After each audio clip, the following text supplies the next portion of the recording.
네, 관계 시리즈 올해 진행하고 있는데요. 관계 시리즈 7번째 시간이고요. 율법. 네, 율법 이야기가 굉장히 좀 계속 나와서 율법이 우리 관계하고 무슨 그 관련일까 이런 생각을 하는데, 사실 법이라는 게 세상 살아가는 관계 속에서 일어나는 일들에 대한 정의들이잖아요.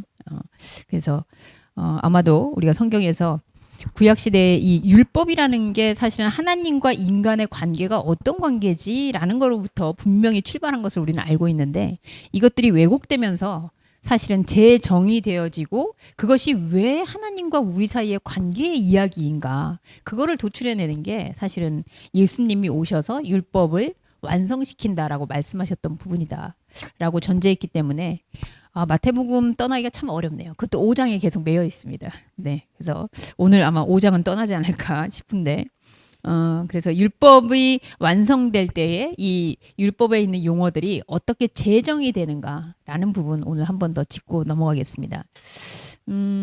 말씀이 좀 깁니다만 21절, 마태복음 5장 21절에서 48절까지의 말씀인데요. 그래도 좀 곱씹듯이 한번 읽고 지나가겠습니다. 제가 읽도록 할게요. 옛사람에게 말한 바 살인하지 말라. 누구든지 살인하면 심판을 받게 되리라 하였다는 것을 너희가 들었으나 나는 너희에게 이르노니 형제에게 노하는 자마다 심판을 받게 되고 형제에 대하여 라가라 하는 자는 공회에 잡혀가게 되고 미련한 놈이라 하는 자는 지옥불에 들어가게 되리라. 그러므로 예물을 제단에 드리려다가 거기서 내 형제에게 원망 들을 만한 일이 있는 것이 생각나거든 예물을 제단 앞에 두고 먼저 가서 형제와 화목하고 그 후에 와서 예물을 드리라. 너를 고발하는 자와 함께 길에 있을 때 급히 사화하라. 그 고발하는 자가 너를 재판관에게 내어주고 재판관이 옥리에게 내어주어 옥에 가둘까 염려하라. 진실로 내게 이르노니 네가 한 푼이라도 남김없이 다 갚기 전에는 결코 거기서 나오지 못하리라.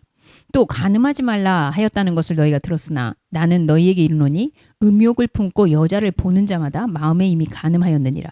만일 네 오른 눈이 너로 실족하게 하거든 빼어내버리라.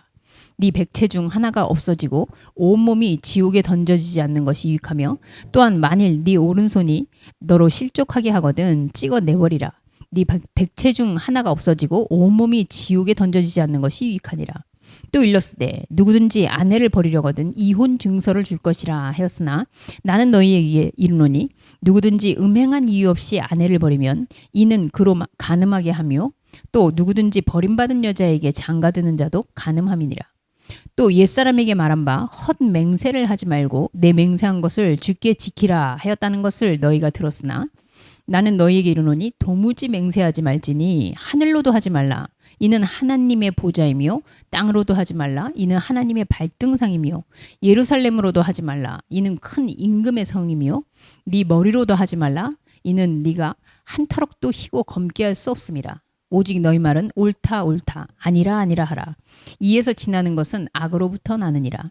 또 눈은 눈으로 이는 이로 갚으라 하였다 하는 것을 너희가 들었으나 나는 너희에게 이르노니 악한 자를 대적하지 말라. 누구든지 네 오른편 뺨을 치거든 왼편도 돌려대며 또 너를 고발하여 속옷을 가지고자 하는 자에게 겉옷까지도 가지게 하며 또 누구든지 너로 억지로 오리를 가게 하거든 그 사람과 심리를 동행하고 내게 구하는 자에게 주며 내게 꾸고자 하는 자에게 거절하지 말라. 또 내 이웃을 사랑하고 네 원수를 미워하라 하였다는 것을 너희가 들었으나 나는 너희에게 이르노니 너희 원수를 사랑하며 너희를 박해하는 자를 위하여 기도하라. 이같이 한즉 하늘에 계신 너희 아버지의 아들이 되리니 이는 하나님이 그 해를 악인과 선인에게 비추시며 비를 의로운 자와 불의한 자에게 내려주심이라. 너희가 너희를 사랑하는 자를 사랑하면 무슨 상이 있으리요? 세리도 이같이 아니하느냐? 또 너희가 너희 형제에게만 무난하면 남보다 더하는 것이 무엇이냐? 이방인들도 이같이 아니하느냐? 그러므로 하늘에 계신 너희 아버지의 온전하심과 같이 너희도 온전하라. 아멘. 네, 정말 되게 부담스럽네요, 말씀이. 이런 말씀을 진짜 우리는 이제 오늘 말씀을 나누면서 우리는 더 자유해지겠지만 이걸 진짜 이 인생의 어떤 법, 이런 걸 지키면서 살아야 한다라고 생각하면 우리 중에 누가 정말 이렇게 웃는 낯으로 살 수 있을까? 늘 이 말씀 드릴 때마다 생각나는 게 저 학부 때 그 교수님 중에 한 분이 맨날 기도를 하세요. 이제 그 수업 전에 기도를 하는데 항상 똑같은 멘트가 있어요. 아, 하나님 이 썩어 빠질 놈들이 또 하나님 앞에 왔습니다. 이러면서 부모님이 그렇게 고생해서 준 돈으로 자판기 커피를 매일 빼먹는 이 썩어 빠진 놈들 막 이러면서 하나님이 만약에 뭐 우리가 잘못할 때마다 뺨때기를 한 대씩 때렸으면 우리의 뺨때기가 지금 거덜나서 여기 뼈도 안 남았을 테지만 이런 멘트로 이제 매번 기도를 하세요. 뭐 그러면 저는 진짜 막 상상이 되는 거예요. 뭐 좀비처럼 정말 뺨때기가 다 사라져가지고 진짜 하나님이 만약에 지금 우리가 읽은 이런 본문들을 진짜 법률로 생각해서 이걸 어겼다. 아, 그럼 어떻게 우리 중에 누가 남아 있을까? 지금 아까 막 눈 빼라, 막 손 잘라라 그러는데 전부 다 눈 어떻게 하나만 빼고 괜찮으시겠습니까? 우리 주목사님 어떻게 지금 어떤 상태로 남아 계실까요?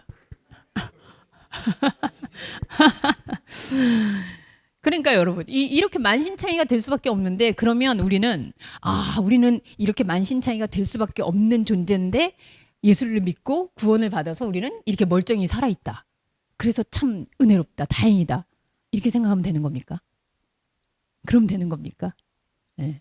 그게 아니라는 말씀이 사실은 그래서 사실은 이 율법에 대한 예수님의 재정의가 우리로 하여금 어떤 삶을 주느냐 이런 거에 구속되어서 나는 못하지 나는 또 이랬지 지금 나는 상상하면 내 눈 한 짝은 없어야 되지 나 손 한 짝은 없어야 되는데 어떻게 한 짝만 없겠어요? 다 없겠죠. 사지 다 절단되겠죠.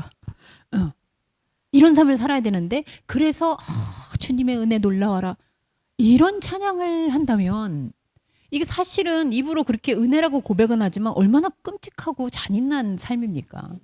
예. 예수님이 구원을 해준다면 이런 것들로부터 너는 봐줄게 하는 용서가 아니라 이런 건 아니야. 이런 죄는 없어. 라고 해주는 게 근본적으로 우리를 구원해 주는 거 아니겠습니까? 예수님의 구원이 제한적 구원이 아니라면 분명히 이런 것들로부터 그럼 이런 말씀은 그냥 무시하면 되느냐? 그게 아니라 이거의 원뜻이 무엇인지를 알 때 사실은 이 율법이 우리에게 있어서 왜 하나님과 우리의 관계 설정에 대한 이야기인지를 다시 생각하게 된다는 거죠. 그 해석 지점을 보기 위해서 여러분 한 주 우리 방학하고 났더니 방학은 좋았으나 이제 까맣게 또 지지난주에 뭐 했더라. 기억하느냐고 참 어려웠습니다. 잠깐 복습하고 하겠습니다. 지지난주에 우리 율법 얘기하면서 예수님이 율법을 완성하러 왔다 얘기했어요. 그중에서 다른 거 다 잊으셔도 되는데 한 가지만 기억하면 좋겠어요. 율법의 1.1획도 결코 없어지지 않는다. 우리 이 얘기하면서 율법은 결국 하나의 지점 하나님과 우리 그 영적 자의 세계에서 현상의 세계가 아닌 영적 자의 세계에서 하나님과 우리의 관계를 얘기하고 있다. 그래서 제가 그림도 보여드렸거든요. 우리의 수많은 나들, 이 율법들 속에서 정말 한 가지 법, 그거는 하나님과 나와 연결되어 있는 그 영적 세계의 진리겠죠. 그 하나를 알게 돼서 나온 그 도출된 존재가 바로 우리 1.1획이라는 거죠. 우리 영적 자아가 1.1획이에요. 예수 그리스도에게 완성은 바로 이 1.1획이 발견되면 그게 완성인 거죠. 하나님은 그것 때문에 율법이라는 세계 속에서 우리의 그 1.1획. 그래서 우리도 그 1.1획이 보이지 않는 율법은 그냥 수많은 율법들이고 오늘 우리가 읽은 여기에 다 걸려서 정말 미쳐서 괴로운 그런 지점들에 놓여 있는 거죠. 그래서 예수 그리스도와 함께 이 1.1획이 발견된 게 바로 완성이고 그 완성이 바로 그리스도와 함께하고 있는 장소적 표현의 천국이라는 개념이겠죠. 그래서 이게 율법의 완성이야 라고 얘기를 한 거를 지난 시간에 우리가 말씀드렸어요. 그러면 여러분들 아시겠지만 큰 전제가 바뀌면 그 세부적인 내용들은 어떻게 될까요? 그건 그냥 놔둬요? 바뀔 수밖에 없겠죠. 네. 내가 알고 보니 우리 막장 드라마에서 늘 나오지만 알고 보니 내가 금수저였는데 뭐 병원에서 산부인과에서 이렇게 바뀌어가지고 가난한 집에 살았었어.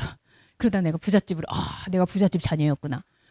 이러면 그냥 이름만 바뀌는 게 아니잖아요. 완전 삶이 다 바뀌는 거잖아요. 세세한 일상들이 다. 그것처럼 이 전제가 바뀌지 않으면 일상이 바뀔 수도 없고요. 전제가 바뀌어야만 세부적인 부분들도 또 바뀌는 거겠죠. 그럼 내가 예수로부터 이 1.1에게 존재가 되었구나. 아, 이제 그리스도 안에서 율법은 완성되는구나. 천국을 살고 있구나. 라고 했는데 아, 그래도 도둑질하지 마. 그래도 살인하면 안 돼. 간음하면 안 돼. 이거를 현상에서 조항으로 따지고 있다면 전제는 내가 알았는데 이것들은 따로 논다? 이거는 뭔가 이상한 거죠. 이상함을 감지하셔야 돼요.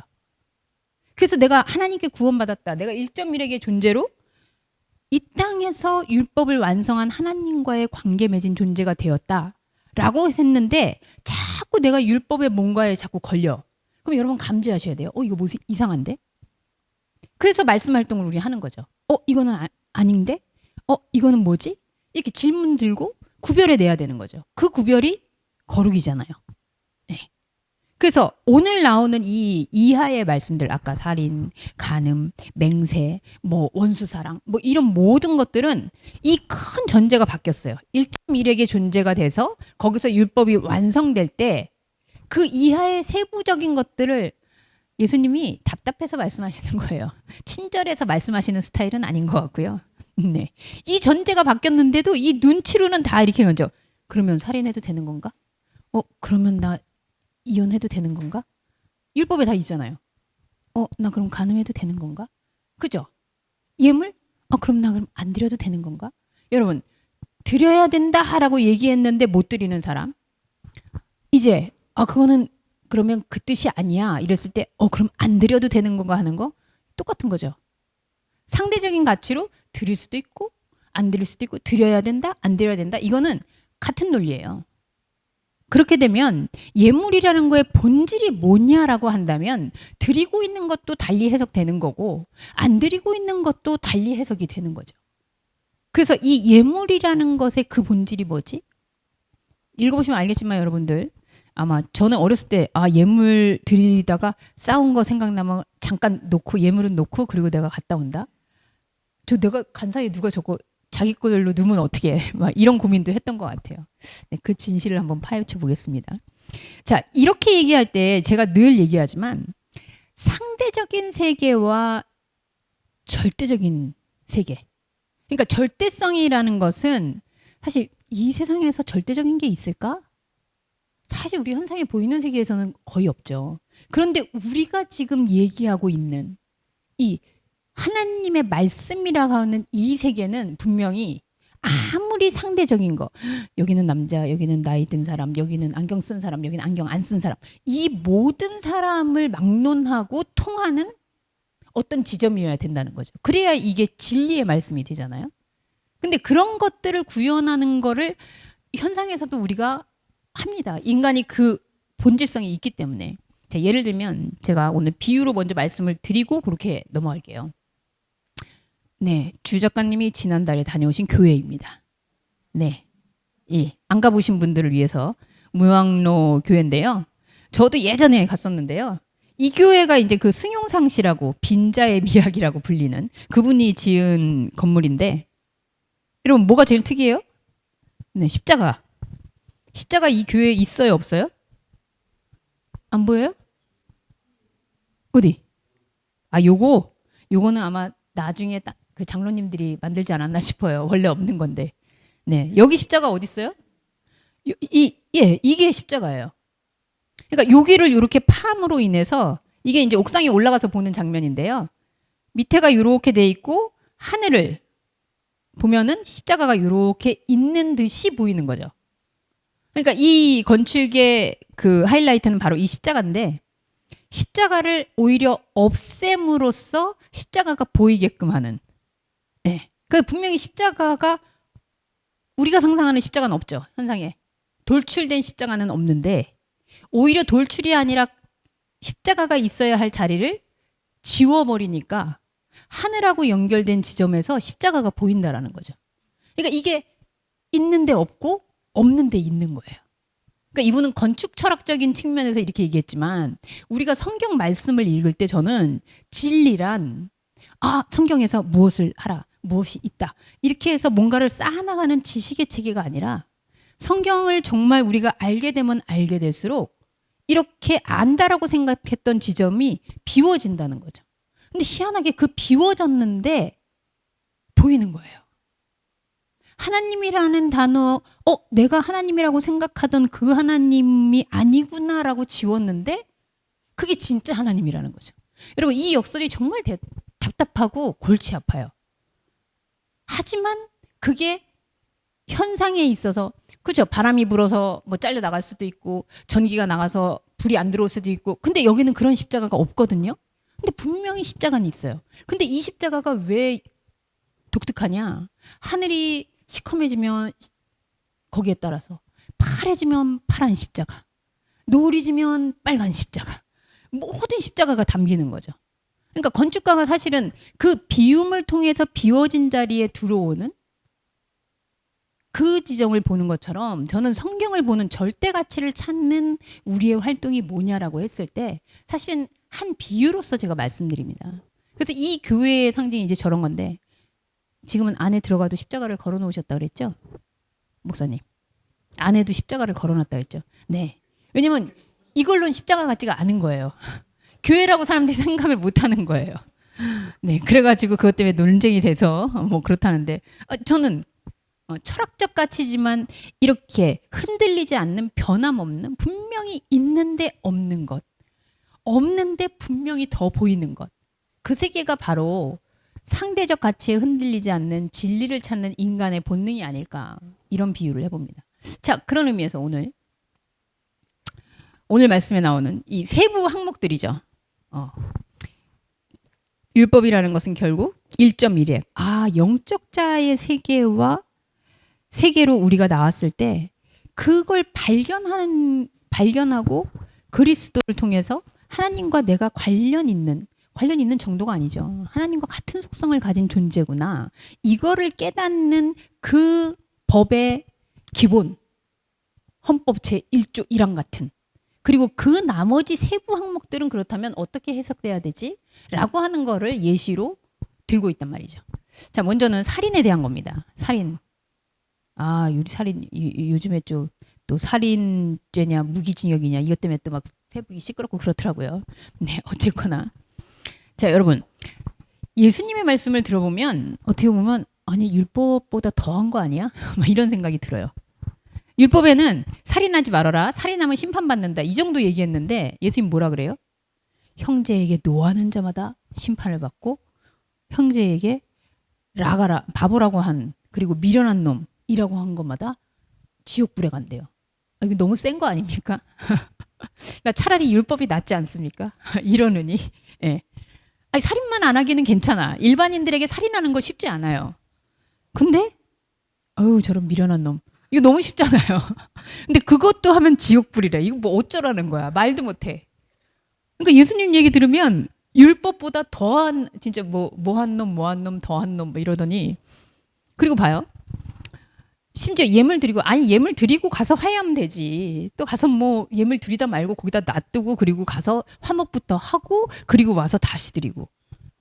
또 간음하지 말라 했는데 우리는 간음해가지고 간통죄에 걸린 것만 이제 처벌받으면 되는데 여기는 음욕을 품고 여자를 보는 자마다. 아마 제가 볼 때는 해변가에 가면 남자들 다 싹쓸이일 것 같아. 해변가에 가면 아마 갑자기 이렇게 해서 벌 받아서 하나님이 싹 치워버린다 하면 해변가는 여자들만 있나? 여자들도 마찬가지일 거예요. 남는 사람이 없을 것 같아요. 네. 근데 그렇게 실족한 사람은 어떻게 하라고요? 그래가지고 실족해서 슬쩍 킬겨봤어? 그럼 막 눈 빼버리래요.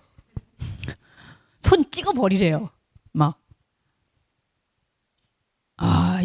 이걸 어떻게 지킵니까, 여러분? 예수님은 정말 너무 더하잖아요. 그냥 율법 있는 대로만 지키게 하지. 어떻게 지키라는 겁니까, 이거를? 자, 이 정도 되면 지키지 말란 얘기 아닙니까?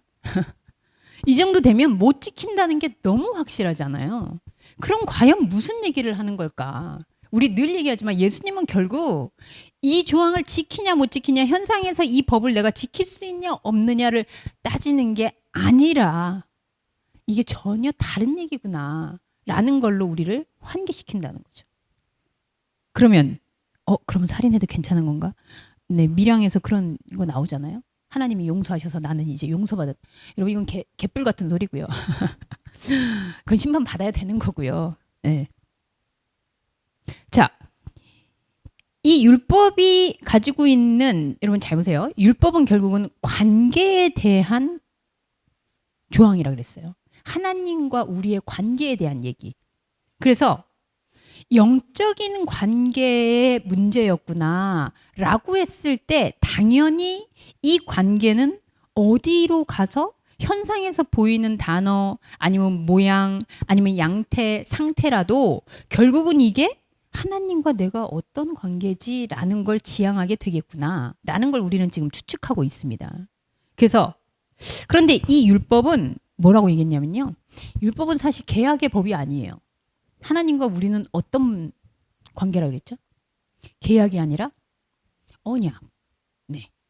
이 언약의 관계는 사실 경중이 없어요. 언약을 했는데 약속을 했다라고 했을 때 하나님이 우리한테 해준 언약에는 근데 인간의 현상의 법에는 네, 특정 범죄 가중처벌죄 뭐 이런 게 있습니다. 왜냐하면 똑같은 범죄인데 이게 그쵸? 교사가 했냐? 아니면 정말 일자 무식인 사람이 배우지도 못하고 그렇게 해가지고 했냐? 했을 때 이 법률을 적용하는 게 다르잖아요. 근데 언약이라는 거는 이렇게 상대적으로 누구에게는 크고 누구에게는 작고 누구에게는 적용되고 누구에게는 적용되지 않고 이럴 수 없다라는 거예요. 하나님이 우리에게 베푸신 언약의 관계. 근데 이 율법은 언약의 관계거든요. 그럼 이 언약의 관계에서 그래서 우리는 율법의 재해석을 영적 자의 측면에서 한다 그랬을 때 자, 영적 자를 하나씩 한번 봅시다. 영적 자를 미워하는 것이 자, 그러면 살인하는 거다라고 했을 때 이 살인은 분명히 우리가 영적 자아의 체계로 넘어가면 무슨 살인이에요? 사람 찔러 죽였어요? 아니잖아요. 혹시 살인 해보신 경험이 있는 분? 살생은 해봤겠죠. 네, 저도 뭐 바퀴벌레 파리 많이 죽입니다. 저는 불교는 안 될 것 같아요. 자, 살인을 했다라고 했을 때 이 살인할 때 근데 예수님은 지금 이 살인하는 것과 미워하는 것과 사실은 미움이라는 게 관계가 단절되는 거잖아요. 그 관계의 형성을 부정하는 거잖아요. 이렇게 얘기하거든요. 그럼 이 살인 대상이 누굴까요? 만약에 여러분은 살인을 안 했기 때문에 나는 이거에서는 자유로워. 난 살인 안 했어. 그럼 이거 현상이죠. 그럼 우리는 누구나 여기 살인하지 말라는 거에 지금 걸려 있단 말이에요. 그럼 여러분 무슨 살인을 하십니까? 주 목사님 무슨 살인을 하셨습니까? 영적 살인을. 영적 살인. 그죠? 영적 자를 알지도 못해. 무시해. 예수님이 볼 때는 이 영적 자를 그러니까 1.1핵인 존재. 이 율법의 관계의 법을 통해서 내가 정말 발견하고 내가 이런 존재였구나 라고 생각해야 되는 그 존재를 발견하고 있지 못한 상태가 미안하지만 미움이고요. 관계를 맺지 않는 거고요. 돌보지 않는 거고요. 결국은 그것이 살인하는 거예요. 그게 고아, 과부, 소자, 어린이 이렇게 나오는 거잖아요. 네. 그래서 내가 만약에 이 율법의 관계를 통해서 너희가 살인하지 말라는 얘기 들었지? 그랬더니 너희는 사람 안 죽이면 그냥 사람 죽이면 심판받고 사람 안 죽이면 된다. 이렇게 니는 얘기하니? 그 법 아니야. 너네가 하나님과의 이 언약의 관계 속에서 너희 자신이 정말 하나님과 연결되어 있는 영적 자라는 사실을 모른다면 그게 바로 살인이야. 너의 진짜 존재를 부정하고 있는 그게 살인이야. 그래서 근데 이게 맞죠? 왜 그렇게 얘기해요? 아까 형제에게 노한다. 이 형제도 결국은 그 형제겠죠? 그러면 형제를 대하여서 라가가 원어 뜻이 뭡니까? 네, 욕설. 네. 이런 무식한 놈. 뭐 이렇게. 네. 미련한 놈. 근데 왜 하필이면 욕도 무지하다, 미련하다 그럴까요, 여러분? 상상 한번 해보세요, 여러분. 그럴 리는 없겠죠. 우리 영적자가 톡 튀어나왔어. 네. 그래서 얘는 현상하고는 상관이 없는 애야. 그럼 얘가 현상에 이렇게 튀어나와가지고 여기 있으면 어떤 소리 들을까요? 그죠? 아유, 저런 무식한 놈. 저런 모르는. 뭐 요즘은 회기물이 많아가지고 막 조선시대 사람이 막 한국으로 저기 현생으로 오고 현생 사람이 조선시대 가고 완전 바보 되잖아요. 뚝 떨어져가지고 아무것도 모르고 그 법도 모르고 뭐 어떻게 해야 될지도 모르고 그렇게 되는 거죠. 영적 자아는 현상의 삶에서 이걸 상대적으로 만약에 가치를 따져본다면 너무 미련하고요. 정말 라가예요. 그래서 그렇게 하고 있는 상태가 지옥불이에요. 결국 영적인 자아의 존재를 하나님 안에서 우리가 그 언약 안에서 찾지 못하고 현상 세계로 끄집어내 가지고 이 영이 어떻게 되느냐 안 되냐. 네. 현상에 끄집어냈다라고 믿고 기도하고 현상에 끄집어냈다라고 생각하고 헌신하고 충성하고 그러면 그 결과가 현상에서 나와야 되는데 아무것도 진짜 영은 아무것도 안 나오잖아요. 그러니까 바보고 무식하고 미련하고 그렇게 되는 거죠. 그런 존재로 생각하는 게 미안합니다. 살인이라는 거예요. 살인이죠. 자, 예물을 제단 앞에 두고 저는 이거 할 때마다 정말 늘 마음에 걸렸었는데 예물을 제단 앞에 두고 먼저 가서 형제와 화목하고 아뜨기에는 헌금 시간이 없는 게 참 다행이라고 생각해요. 네, 여러분들이 뭐 생각날 일이 없잖아요. 생각해도 뭐 갑자기 나갔다가 들어오고 막 이럴 일이 없잖아요. 자, 이건 뭘까요? 여러분 예물이 뭡니까? 여러분에게 있어서 이 예물이 뭡니까?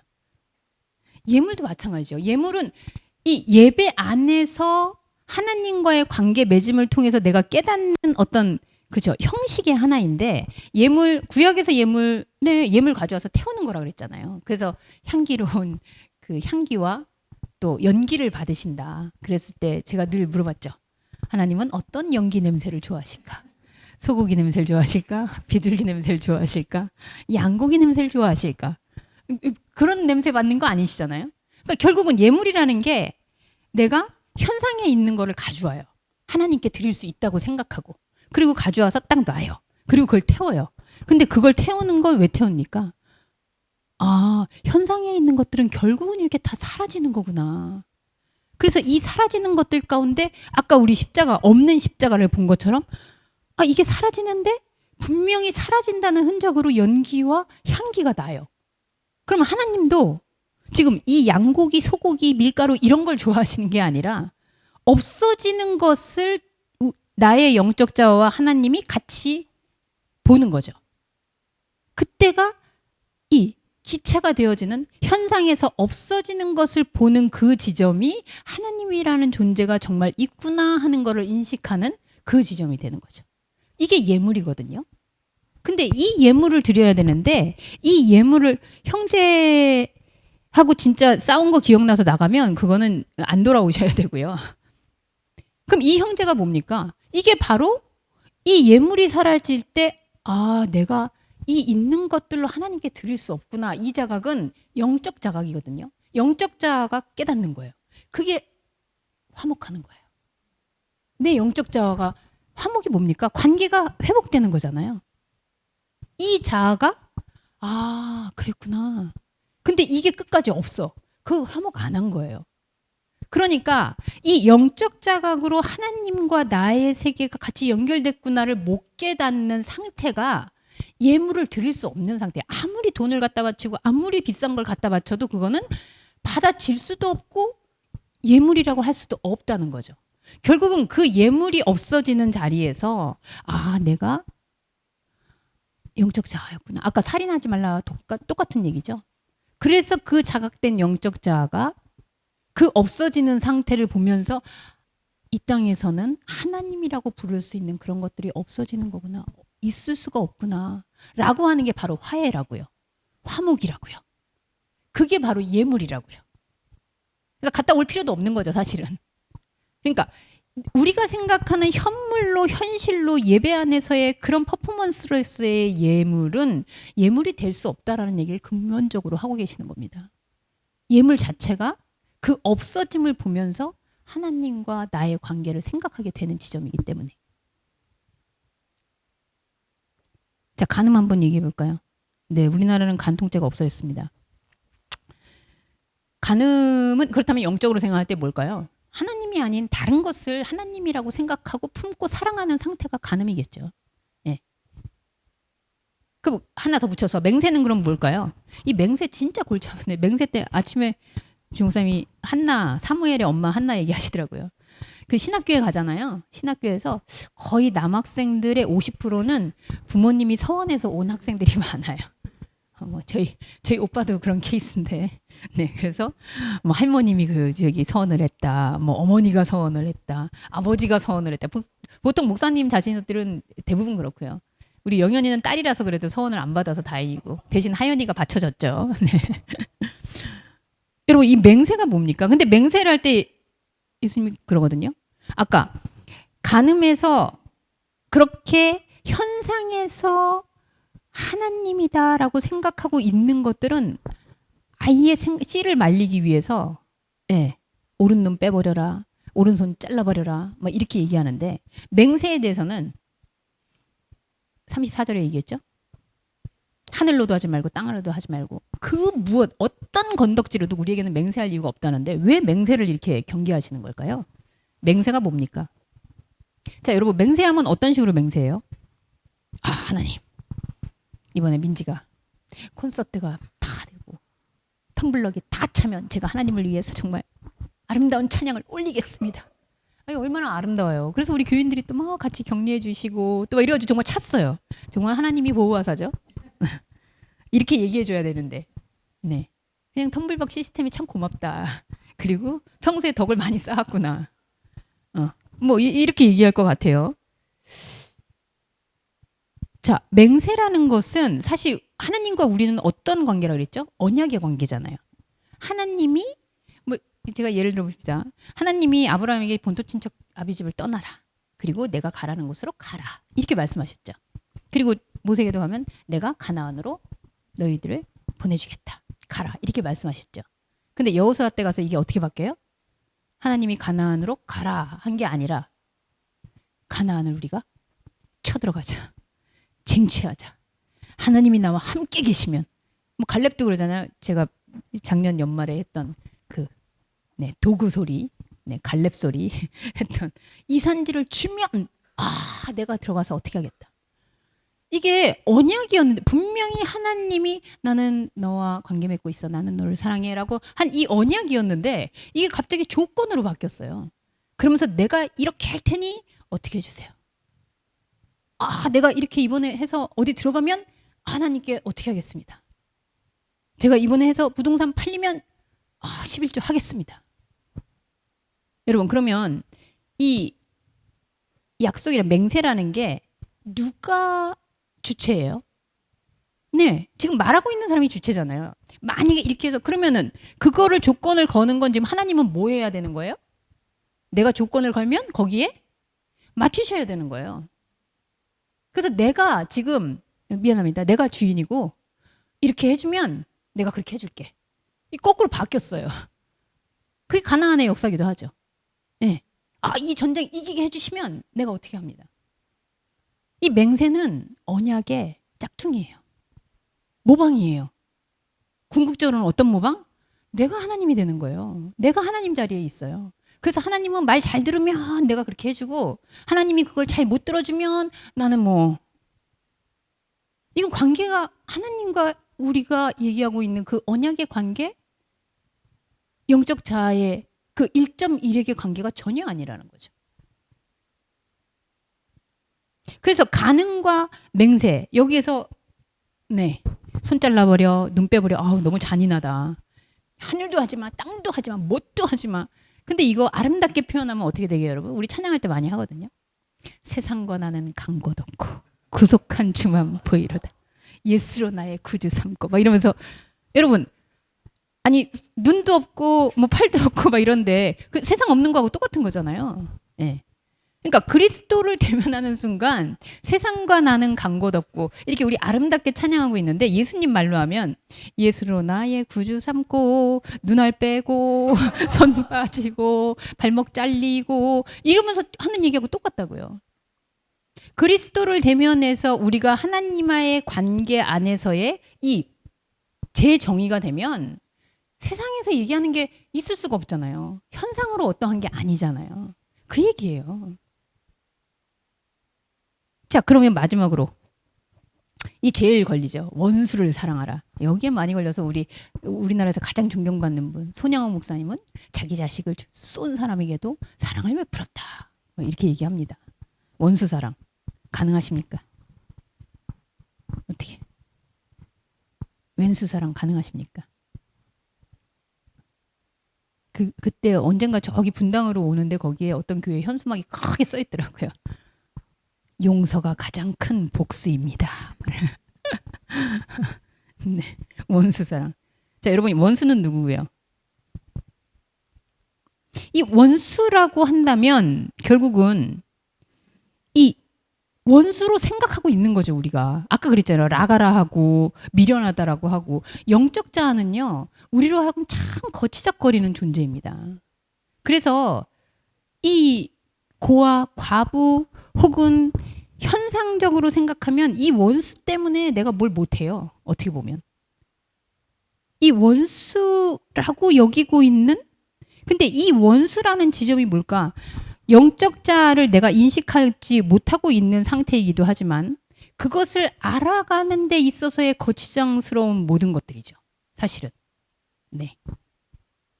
왜냐하면 이 현상의 시스템에서는 사랑하는 사람 사랑하고 나한테 잘해주는 사람 잘해주고 그리고 정말 이렇게 교회 오면 얼마나 우아해져요. 말도. 네 목사님. 네. 네 자매님. 형제님 하면서 그런데 나한테 정말 욕하고 나한테 그게 아니라고 하고 여기서 제일 원수 같은 사람은 저는 예수님인 것 같아요. 그래서 바리새인들이 예수를 죽이려고 하잖아요. 네. 자기들이 영적 자각을 그리고 하나님의 말씀의 본질이 드러나는데 지금 예수님이 제일 원수 같잖아요.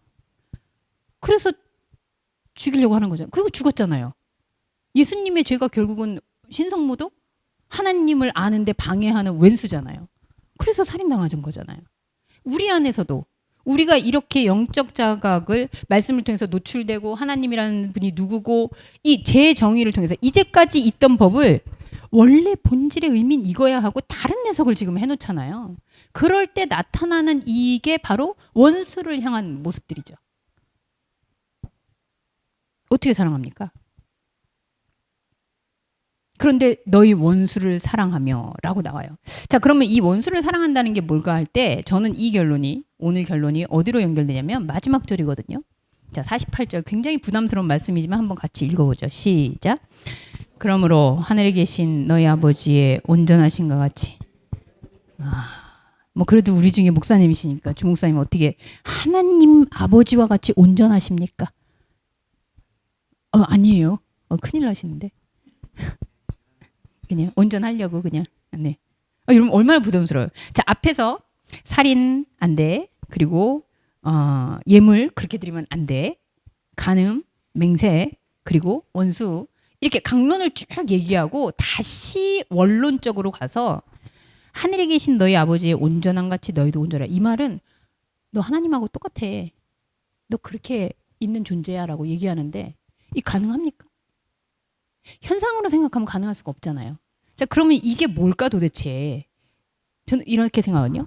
이게 온전한 관계의 개념인데요.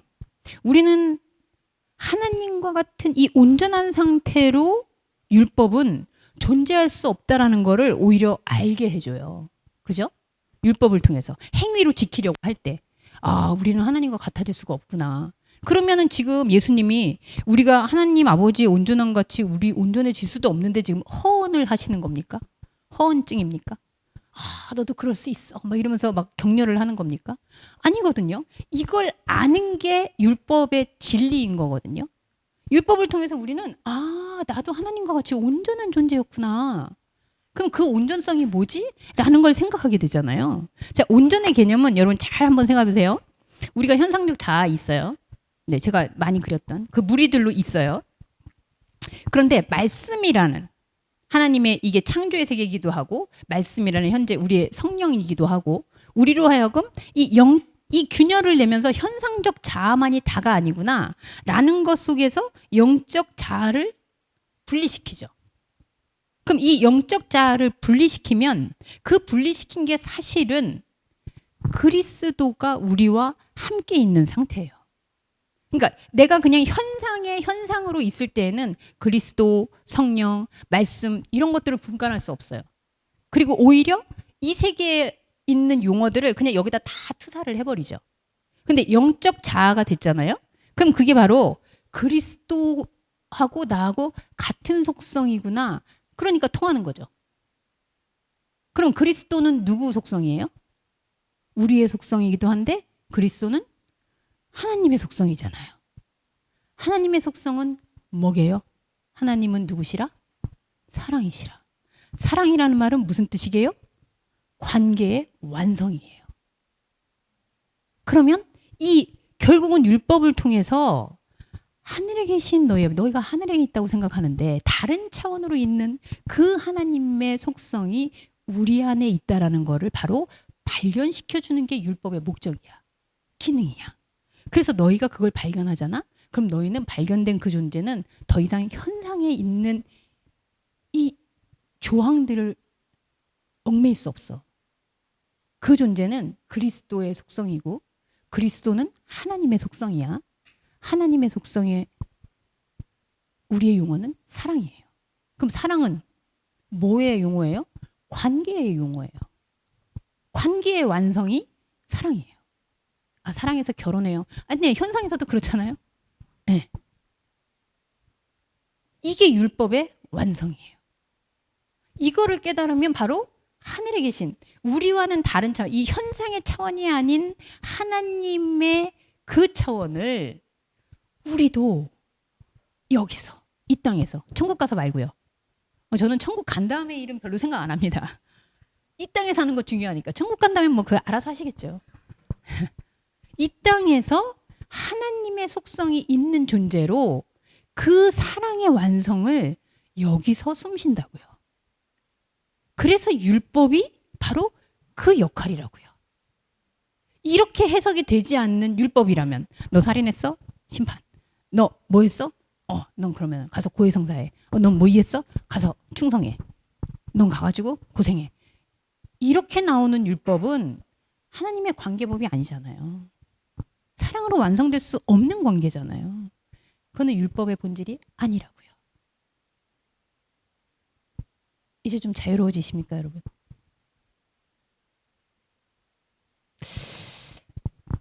본문에서는 얘기 안 했는데 이 말씀 해석에 대한 이 유대인들의 반응이 이후에 그렇게 나와요. 무리들은 가르침에 놀랐다. 도대체 저런 권세가 어디서 나오냐, 막 이런 놀라움과 당혹스러움이 있고요. 또 제자들은 이러죠. 저렇게 하면 우리가 어떻게 지켜? 살인하지 말라는 것도 어려운데, 생각만 하고 지나간 여자 쳐다보기만 해도 이 음욕을 품었대. 이걸 어떻게 지켜? 그리고 예수님이 말씀하는 게 도대체 이게 뭔 말이야? 도대체 이해를 못해. 근데 이게 왜 그럴까요? 현상에서 가지고 있는 이 율법의 본질이 아닌, 미안하지만 조항들, 그거를 내가 포기하지 못하면 우리는 하늘에 계신 아버지의 온전함은 생각할 수도 없고요. 사랑의 관계로 나아갈 수도 없고요. 근데 우리의 반응이 그런 거죠. 그래서 놀라거나 당혹스럽다? 지키기 어렵다? 왜 주목사님하고 주여 목사님만 그런 얘기 하냐? 딴 데서도 그런 얘기 하는 거 못 들어봤다? 근데 당혹스럽습니다. 혼란스럽습니다. 근데 여러분, 저는 얘기를 듣고 여러분이 스스로 한번 가만히 생각했으면 좋겠어요. 정말. 그냥 제가 얘기해서 맞는 얘기다 그거 아니고요. 뭐 저도 사실은 고민했으니까 뭐 이런 얘기, 그죠? 우리가 이렇게 얘기하면 라가라고 얘기 듣고 미련한 놈이라고 얘기 들을 수 있는데, 왜 그런 걸까? 여러분들이 그래서 질문하고 지각 변동을 일으키고, 정말? 그럼 내가 그동안 신앙을 위해서 해왔던 거, 내가 기도했던 거, 내가 예물 바쳤던 거, 내가 하나님께 헌신했던 거, 이거 다 뭐지? 여러분 따지셔야 돼요. 가리셔야 돼요. 그래서 그 가려서 어떻게 해야 되냐고요? 어떻게든, 뭐로 가도 서울이 아니고 어떻게든 영적 자아의 세계에서 하나님의 온전하심을 천국 가서 말고요. 여기서 여러분들이 반드시, 저는 적어도 동서말씀교회나 아트교회 안 왔으면 몰라. 근데 여기 와서 그런 거를 생각을 안 하면요, 정말 너무 마이너스예요. 진짜. 제가 너무 아까워서 얘기하는 거예요, 지금 여러분. 네. 율법은 결국 현상의 자아들로 하나님을 여기에서는 우리는 생각할 수도 없고 하나님 말씀하신 걸 지킬 수도 없고 언약은 어차피 지키라고 준 법이 아닌 거죠. 애초부터 본인 스스로 이루겠다고 주신 법이에요.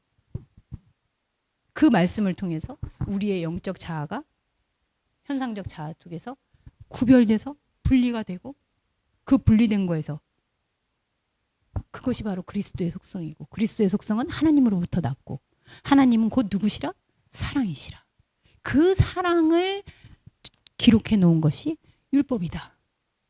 이렇게 해석되어야지만 율법은 우리를 얽매거나 심판하는 법이 아니라 하나님과 우리가 얼마나 끈끈하고 뗄 수 없는 관계인지 곧 하나님이 나고 내가 하나님이라는 그 사실을 알려주는 법이라는 그 관계가 재정의되어야만 한다라는 사실을 저와 여러분이 한 번 더 확신하는 시간 되었으면 좋겠습니다. 기도하겠습니다.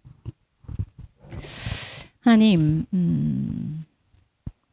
왠지 잘못하면 그냥 벌 받는 게 나은 것 같고 또 내가 잘했으면 하나님한테 칭찬받고 복 받는 게 훨씬 더 수월할 것 같은데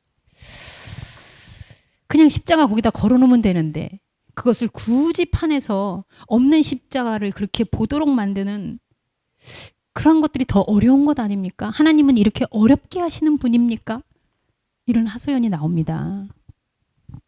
하지만 하나님이 정해놓고 하나님이 애초부터 우리를 향해서 우리를 낳으시고 우리를 보시고 우리 안에서 자기의 속성을 드러내시는 이거를 원하고 있는데 사실 우리가 하나님이 되고자 하는 말은 그렇지 않지만 사실 내심으로는 하나님은 내가 시키는 대로 내가 원하는 대로 내가 움직이는 대로 따라와 줬으면 좋겠다는 우리의 이 열망이 종교적 열심이 하나님을 하나님 되게 하지 못하는 현실을 살아가게 합니다.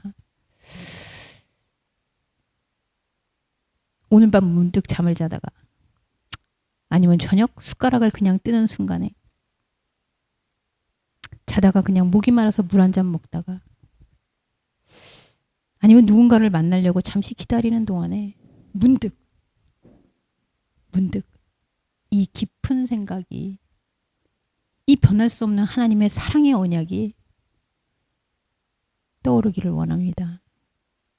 너무 깊어서 우리는 아무 쓸데없다 얘기하고 너무 깊어서 그게 현실에서 무슨 이익이 되냐고 하지만 내가 살아가는 이유, 우리가 여기 있는 이유, 하나님을 하나님이라 부르는 이유, 이 모든 것이 하나님이신 하나님이 나와 같아지시고 내가 하나님의 속성을 가진 하나님이라는 이 말도 안 되는 기적 같은 일, 말도 안 되는 이 은혜의 앞에 있는 존재라는 사실을 확인하게 하여 주옵소서.